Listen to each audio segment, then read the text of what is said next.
জি, ধন্যবাদ। জিনিসটা দেখুন যে আমরা সরকারিভাবে অনেকগুলোই সার্ভে করেছি। ফায়ার সার্ভিস থেকেও সার্ভে করা হয়েছে ঢাকা শহরে। অনেকগুলো প্রায় 80% বিল্ডিংকে সার্ভের আন্ডারে নিয়ে এসে এগুলোকে কী অবস্থায় আছে সেগুলোকে আমরা তাদেরকে চিহ্নিত করে দিয়েছি। কোনটা ঝুঁকিপূর্ণ, কোনটা মিড ক্যাটাগরি ঝুঁকিপূর্ণ অথবা যেটা হাই রিস্কে আছে সেগুলোকে আমরা আইডেন্টিফাই করেছি। এবং ওয়ার্ল্ড ব্যাংকেরও কিছুদিন আগে একটা প্রজেক্টের মাধ্যমে এই জিনিসগুলোকে আইডেন্টিফাই করা হয়েছে, এটা আমার জানা। এখন ঘটনা হলো যে সরকারকে একটা ড্রাস্টিক অ্যাকশনে আসতে হবে যে কোন ভবনগুলো যেগুলো বেশি ঝুঁকির মধ্যে পড়ে গেছে এগুলোকে ডিস্ট্রয়ের আন্ডারে নিয়ে আসতে হবে। যদি এগুলোকে পরিত্যক্ত ঘোষণা করতে হবে, যদি এগুলো না করতে পারি তাহলে আমাদেরকে যে কোনো দুর্ঘটনার সময় যদি বড় মাত্রার ভূমিকম্প হয় সেই সময় আমাদেরকে সেই দুর্ঘটনার যে পরিস্থিতি হবে, যে আমাদের ক্ষয়ক্ষতি হবে সেটাকে অ্যাকসেপ্ট করতে হবে আমাদেরকে। আমরা যদি অ্যাকসেপ্ট করতে চাই তাহলে আমরা অ্যালাউ করতে পারি যে ঠিক আছে, যে ভবনগুলো ঝুঁকিপূর্ণ তোমরা ইউজ করতে পারো।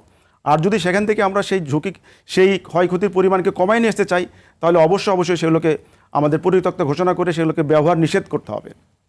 এরপরে যে ভবনগুলো আছে আইডেন্টিফাই করা হচ্ছে অল্প ঝুঁকিতে আছে, সেগুলোকে যদি রিট্রোফিটিংয়ের মাধ্যমে সেগুলোকে স্ট্রেংথেনিং করা যায়, অপ্রয়োজনীয় অংশগুলোকে অপসারণ করা যায়, দুর্বল অংশগুলোকে যদি সেখানে স্ট্রেংথেনিং করানো যায় তাহলে হয়তো বা সেখানে ক্ষয়ক্ষতির পরিমাণ কমে যাবে।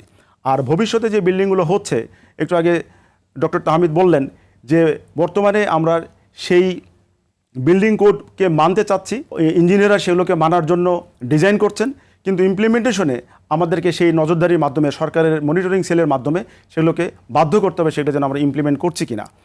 এখানে আমাদের ইমপ্লিমেন্টিং অথরিটি হলো রাজুক সেই ডিজাইনগুলো তারা চেক করছে এবং সময়ে সময়ে তাদের ইন্সপেক্টরদেরকে পাঠিয়ে ভবনগুলো তাদের ইন্সপেকশন করার কথা, যে কীভাবে অকুপেন্সিতে যাওয়ার আগে সেগুলোর কার্যকারিতার সনদপত্র নেওয়ার সময় সেগুলোকে চেক করার কথা। তাহলে আমরা সঠিকভাবে আগাইতে পারবো যদি এই পলিসি যদি ফলো করি। কিন্তু ম্যাক্সিমাম ক্ষেত্রেই সত্য কথা বলতে কি আমরা সেগুলোকে ফলো করতে পারছি না। আমরা রাজুক বলছে আমাদের এত জনবল নাই, যার কারণে আমরা প্রত্যেকটা ভবন এত অলিতে গলিতে যত ভবন তৈরি হচ্ছে ঢাকা শহরে একসঙ্গে এতগুলোকে মনিটর করার মতো আমাদের জনবল নাই।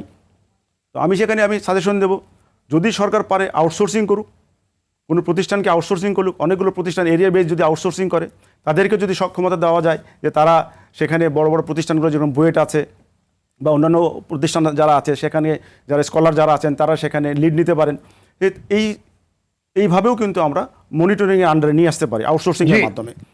জি জি, তো আমার আরেকটা কথা হলো যে আমি ভূমিকম্প নিয়ে এখানে একটু বলতে চাই, সেটা হলো আমাদেরকে এইগুলোকে মিটিগেট করার জন্য আমাদের ভলেন্টিয়ার তৈরি করতে হবে। আমি এটা একটু বলতে চাচ্ছি যে ভলেন্টিয়ার তৈরি করতে হবে, স্বেচ্ছাসেবক।